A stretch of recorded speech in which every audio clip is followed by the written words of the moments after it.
Soal selanjutnya yaitu nomor 29.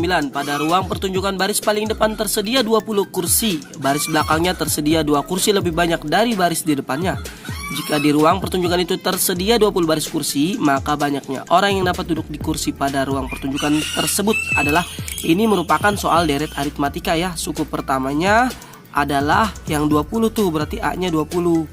Nah, suku selanjutnya selalu bertambah 2, kursi selanjutnya selalu bertambah 2. Berarti itu namanya B. B-nya 2. Oke, jika tersedia 20 baris sama aja kita nyari SN. Ingat rumusnya, N per 2, 2A plus N-1 B. Ingat ya rumusnya ya. N-nya 20, S20. Berarti 20 dibagi 2, 20 dibagi 2 10. 2A, A-nya 20, kalau 2A jadi 40. Tambah N-1, N-nya tadi nih 20 dikurangin 1, 19. B-nya 2 gitu ya. 10, 40 tambah 19 kali 2 38. Oke, 10 ini jadi 78 kan? 78 dikali 10 780. Berarti ada 780 kursi. Otomatis ada orangnya yang duduk di situ, berarti 780 orang juga. Jawabannya adalah yang D. Oke, baik. Soal yang selanjutnya yaitu suatu bakteri akan membelah diri menjadi 2 setiap 15 menit. Jika banyak bakteri pada pukul 12.30 ada 15 bakteri, maka bakteri pada pukul 14.00. Oke kan 12.30. Kemudian sekarang jadi 12.45 ya, 12.45. Kemudian jadi jam 1 ya, jam 1. Jam 1 kan jam 13.00. Kemudian jam 13.15. Nambah 15 menit terus, 13.30. Kemudian 13.45. Terakhir jam 2 ya, 14.00. Saya pakai cara manual aja biar kalian paham. Jadi nggak selamanya tuh pakai rumus. Ada yang pakai logika, pakai cara manual juga ada. Yang penting kalian paham cara mengerjakannya. Mula-mula ada berapa bakteri? Jika bakteri pada pukul 12.30 nih, pukul 12.30 ada 15 bakteri. Kemudian akan membelah diri menjadi 2 setiap 15 menit. Ya udah 15 menit kemudian jadi 30. Tinggal dikali 2. Kali 2 jadi 60. Kali 2 jadi 120. Dikali 2 240. Kali 2 480. Dikali 2 jadi 960. Jadi banyaknya bakteri pada pukul 14.00 adalah 960 bakteri. Ada nggak jawabannya? Ya, jawabannya yang C ya, 960 bakteri. Soal berikutnya, sebuah bambu dibagi menjadi 4 bagian dan panjang bagian membentuk deret geometri. Jika panjang potongan bambu terpendek, ingat kalau ada kata-kata terpendek berarti itu nama lain dari A. Potongan terpendeknya 25 dan potongan bambu terpanjang UN-nya, berarti UN-nya. UN-nya yang terakhir tuh 200 cm. Oke, panjang bambu mula-mula berarti sama aja nyari panjang bambu mula-mula itu sama aja nyari SN.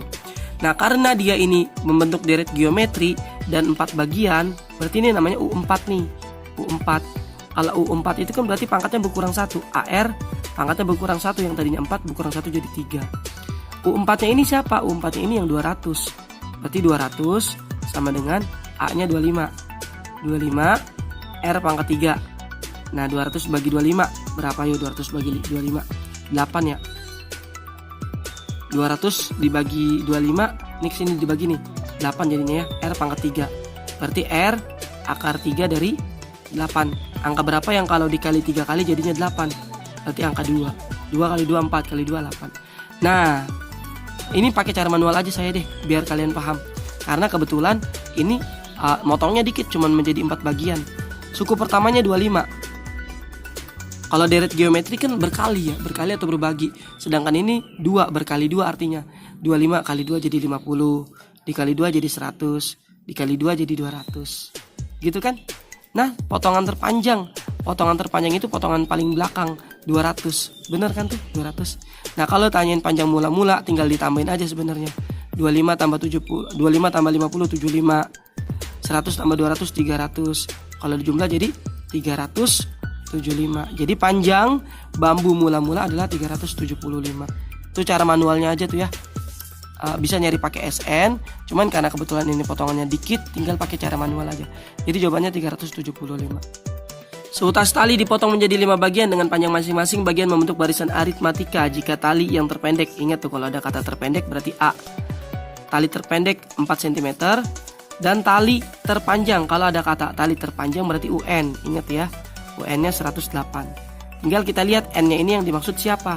UN-nya ini yang dimaksud adalah suku kelima karena menjadi 5 bagian. Berarti U5 sama dengan 108. U5 itu rumusnya kan kalau deret aritmatika A plus N-1B. A plus 4B dong, karena berkurang 1, N-1, berarti 5 dikurang 1 jadi 4, sama dengan 108. Oke, A-nya 4 tambah 4B sama dengan 108.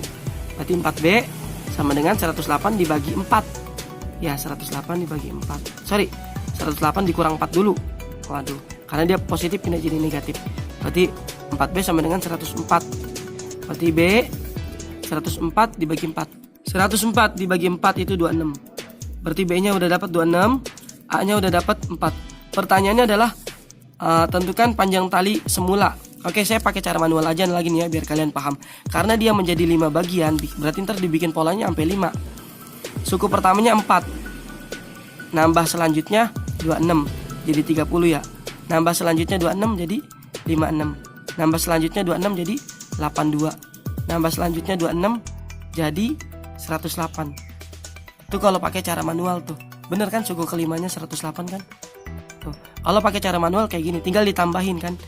Ingat kalau pakai cara manual kayak begini. Kalau seumpama itu kebetulan potongannya pendek, potongannya cuma sampai 5. Kayak tadi potongannya cuma sampai 4. Manual aja nggak masalah. Yang penting kalian tuh paham. Kesini jadi 190 kan? Ya, ini 56 sama 4 kan udah 60. 60 tambah 30 90. Ya udah 90 tambah 190 jadi 280. Jadi panjang tali mula-mula adalah 280. Ada ya jawabannya, yaitu yang A. Oke, soal selanjutnya yaitu soal HOTS, high order thinking skill. Itu katanya tuh. Tanggal 17 Agustus adalah hari Selasa. Pada tahun yang sama tanggal 22 Desember adalah, ini udah saya bikin bulannya nih. Agustus, September, Oktober, November, Desember. Nah ini ya. Nih cara ngitungnya gini nih. Agustus yang berjendol, dia pegang deh tangan kakak deh, yang berjendolnya pegang.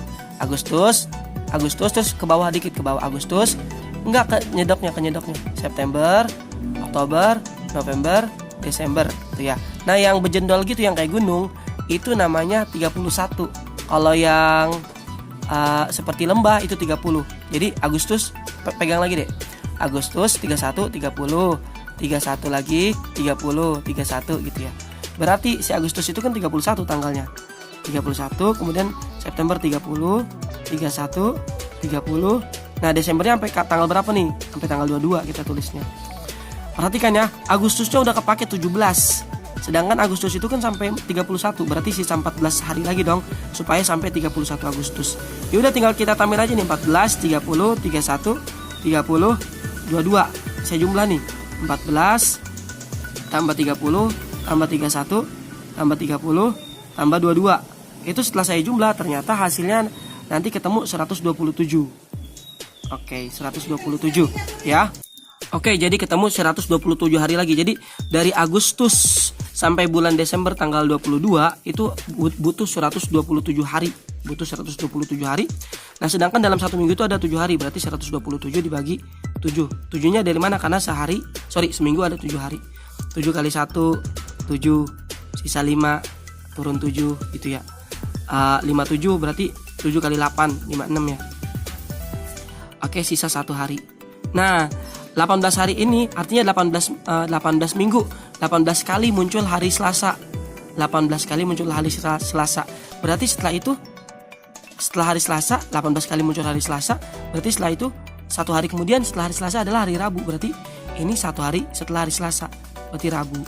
Kalau 2 hari berarti setelah hari Selasa, Rabu, Kamis. Berarti kalau 2 hari jawabannya Kamis. Karena ini sisa 1 berarti jawabannya Rabu. Yaitu yang B. Harga pembelian 1 lusin baju. Oke, 1 lusin itu 12. Kalau 12 baju dia beli harganya 96.000. Nah, jika baju itu dijual dengan harga 10.000 per buah, berarti kalau 12 biji dijualnya satunya 10.000, berarti dia laku berapa duit? Laku 120.000. Ya kan? Dia belinya 96.000, dijual 10.000. 10.000 berarti 10.000 dikali 12, jadi 120.000. Nah, ini untung apa rugi dia? Ngejualnya dapatnya 120.000, belinya padahal cuma 96.000, berarti dia untung. Untungnya berapa? Berarti harga jual dikurang harga beli. ngejualnya 120.000, belinya padahal cuman 96.000. Berarti dia dapat untung berapa duit nih? Berarti dia dapat untung 24.000. Kecil ya? Iyalah, jualan itu mah untungnya kecil emang. Jadi belinya 96.000, pas dijual 120.000, berarti dia untung cuman 24.000. Pertanyaannya adalah persentase untung. Maka persentase untung, kalau ditanyain persentase untung, itu rumusnya untung per harga beli dikali 100%. Kan tadi dia untungnya berapa duit?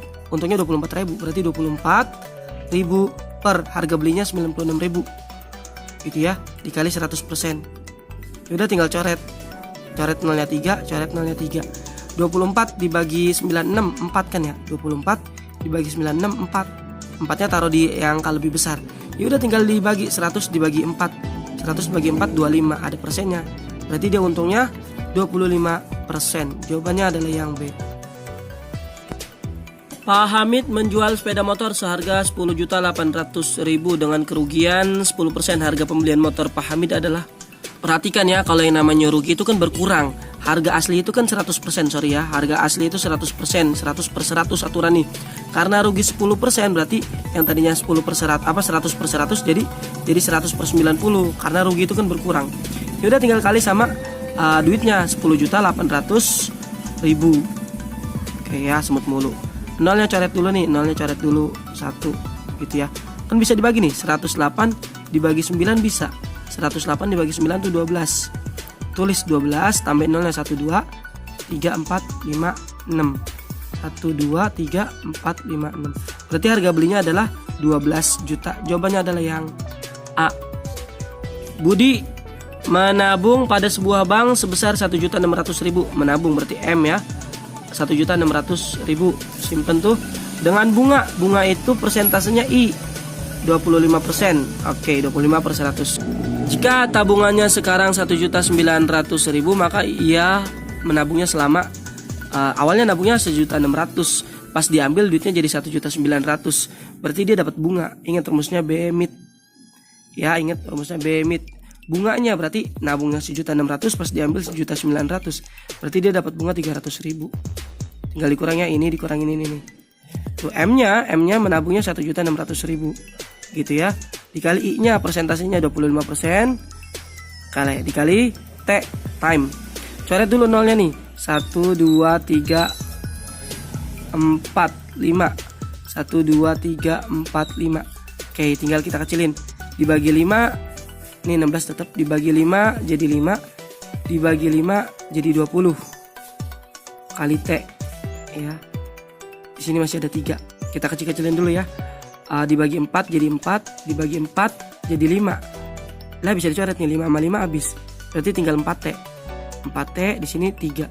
Berarti kalau tanyain T, 3 dibagi 4. 3/4 tahun. 3/4 tahun. 1 tahun ada 12 bulan. Tinggal coret aja 12 dibagi 4. 3 kali 3 9. Berarti dia menabung selama 9 bulan. Ada nggak jawabannya? Ya, jawabannya adalah yang A. Oke, soal selanjutnya adalah soal HOTS nih, tentang tabungan. Tapi tetap rumusnya cuma 1, BMIT ya. BMIT. Ingat rumusnya tetap 1, BMIT. Tinggal kita otak-atik nanti dengan pemahaman. Nida menabung pada sebuah bank setelah 8 bulan. Berarti T-nya 8 ya nanti. T-nya 8 per 12 karena setahun tuh ada 12 bulan. Uangnya menjadi 6 juta uangnya menjadi 636.000. Jika ia mendapat bunga 9%, berarti I-nya 9%, 9/100. Tuh ya, ingat ya. M-nya belum ada nih. Maka uang yang pertama ia tabungkan, kita disuruh nyari M. Tuh. Kita disuruh nyari M. Oke, saya akan mengajak kalian dengan cara logika atau berpikir. Bunga itu artinya apa sih? Bunga itu kan tabungan akhir dikurang modal. Tabungan akhir dikurang modal kan? Bunga itu tabungan akhir dikurangin modal. Ini M-nya tetap M kali I kali T, M kali I kali T. Nida menabung pada sebuah bank setelah 8 bulan uangnya menjadi 636.000. Jika ia mendapat bunga 9% per tahun, maka uang pertama ia tabungkan adalah, oke, bunga itu tabungan akhir dikurang modal. Misalkan saya nabungnya 1.200.000. Setelah saya ambil, uang saya jadi 1.500.000. Saya nabung awalnya 1.200.000. Pas saya ambil jadi 1.500.000. Otomatis saya dapat bunga kan? Bunganya berapa? 300. Tahu dari mana 300? tabungan akhir dikurangin modal. Tabungan akhir saya tadi 1.500.000, padahal saya nabungnya cuma 1.200.000. Nah gitu logikanya. Nah ini tabungan akhirnya udah ada 636.000. Modalnya belum ada gitu. Ini kita kecil-kecilin aja ya. Dibagi 3 jadi 3, dibagi 3 jadi 4. 8 dibagi 4 jadi 2. Berarti 6/100 ya. 6/100. Ya kan? Nah si 100-nya ini ngalihin ke dua-duanya. 636 tambahin nolnya 2, tambahin nolnya 3. Karena dikali ke depan, dikali juga ke belakang. Gitu. Ini dikali ke sini jadi 100 6 kali M 6M gitu. Jadi 636 nolnya 2 nih 1 2 3 4 5. Oke, ini karena min pindah jadi plus.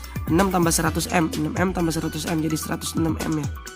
Berarti tinggal dibagi M sama dengan 636 100.000 gitu ya, dibagi 106. Oke, tadi udah saya hitung 6 juta, baca apa nih? 63.600.000 dibagi 106. Jadi jawabannya 600.000. Ini 636 dibagi 106 itu 6. Tambahin nolnya 5, jadi 600.000. Berarti tabungan mula-mulanya adalah 600.000. Ada jawabannya yaitu yang B. Ida meminjam uang di bank sebesar 4 juta dengan bunga tunggal 10% per tahun. Jangka waktu pelunasan 2 tahun. Besar angsuran yang harus disetorkan ke bank setiap bulan adalah, oke, ingat rumusnya tetap 1 BMIT ya. BMIT. Ingat tuh rumusnya udah dipatenkan. M-nya menabungnya 4 juta. Atau menabung atau minjem sama aja. I-nya persentasenya 10%. 10/100 gitu ya. Kalau udah 2 tahun berarti udah dikali 2 aja. Karena udah tahun satuannya. Kalau masih bulan berarti per 12 gitu ya. Ini coret nolnya 2. Coret nolnya 2 gitu. 4 kali 10 40 kali 2 80. Tambahin nolnya tuh 2 3 4. 1 2 3 4. Jadi dikasih bunga dia 800.000. Padahal minjemnya 4 juta. Dia minjemnya 4 juta kan. Ida meminjam uang di bank 4 juta. Bunganya 800.000, berarti dia balikinnya tinggal ditambahin. Dia balikinnya mestinya 4.800.000. Perhatikan, jangka waktu pelunasan 2 tahun. Nah, dia disuruh nyicil setiap bulan. Nah, 2 tahun itu berapa bulan? 2 tahun itu sama aja 24 bulan. Tinggal kita bagi 48 dibagi 24, 2. Kemudian tambahin nolnya, tuh 2 3 4 5. Oke. Berarti dia nyicilnya setiap bulannya 200.000. Ada nggak? Ada, yaitu jawabannya yang D.